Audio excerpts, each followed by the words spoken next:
A few moments later. Mga kalingap, welcome back sa aking YouTube channel Ronyo Mix Vlog. Isang mapagpalang araw po sa ating lahat saang sulok man tayo naroroon. Kung bago ka pa lang dito sa aking channel, please don't forget to like, share, comments, subscribe. And please hit the notification bell para updated po tayo palagi tuwing may bago tayong video upload. At wag po nating kalimutang suportahan palagi ang ama ng Kalingap Kuya Val Santos Matubang, Ate Edna Vlogs, at Kalingap Rab, Kalingap Reactors, Kalingap Partners Key.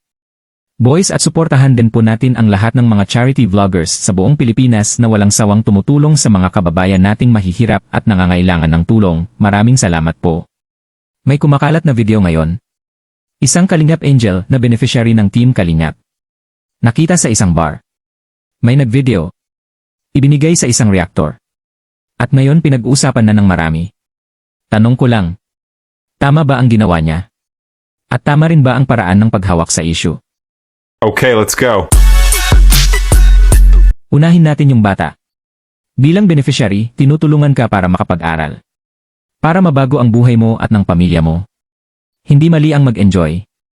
Hindi mali ang magkaroon ng social life. Pero tandaan mo, kapag dala mo ang pangalan ng Team Kalingap, dala mo rin ang tiwala ng sponsors at supporters. Ang bawat kilos mo may epekto. Hindi ka lang basta ordinaryong kabataan. Ikaw ay simbolo ng pag-asa. Kung legal age ka at wala ka namang ginawang masama, hindi ka kriminal. Pero sana maging mas maingat. Hindi lahat ng lugar ay makakatulong sa imahe mo. Ngayon, para naman sa mga reactor.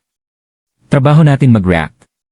Pero hindi lahat ng hawak na video ay kailangang gawing content agad. Tanong, makakatulong ba ito? O makakadagdag lang sa issue? Pwede nating i-discuss ang topic nang hindi sinisira ang pagkatao ng bata. Pwede tayong magbigay ng paalala ng hindi naninira. Sa mga sponsors at supporters. Naiintindihan ko ang posibleng disappointment nyo. Nagbibigay kayo ng tulong dahil naniniwala kayo sa pagbabago. Pero sana, bago tayo mag-withdraw ng tiwala, alamin muna natin ang buong kwento. Isang pagkakamali kung meron man. Hindi agad dapat burahin ang buong pagkakataon. Para sa Team Kalingap, ito ang panahon ng tamang guidance. Hindi ito panahon ng pagtatakwil. Kundi panahon ng pag-correct, pag-coach, at pag-remind. Ang bata ay tinutulungan para magbago. At ang pagbabago ay proseso, hindi instant. Minsan, mas mabilis ang kamera kaysa konsensya. Mas mabilis ang upload kaysa pag-unawa. Kung may galit man tayo, gawin nating constructive. Hindi yung sisira, kundi yung magtatayo. Sa huli mga Kalingap, ang tanong ay hindi lang tama ba o mali. Ang mas mahalaga ay, paano tayo makakatulong para mas maging maayos ang susunod na hakbang? Sa bata, maging mas responsable. Sa reactor, maging mas maingat. Sa supporters, maging mas mapanuri. Sa Team Kalingap, maging mas gabay. Hindi tayo perpekto. Pero pwede tayong maging mas mabuti sa paraan ng pag-handle ng issue. Comment down below ang inyong opinion. Pero panatilihin natin ang respeto. Ito si Ronyo ng Ronyo Mix Vlog.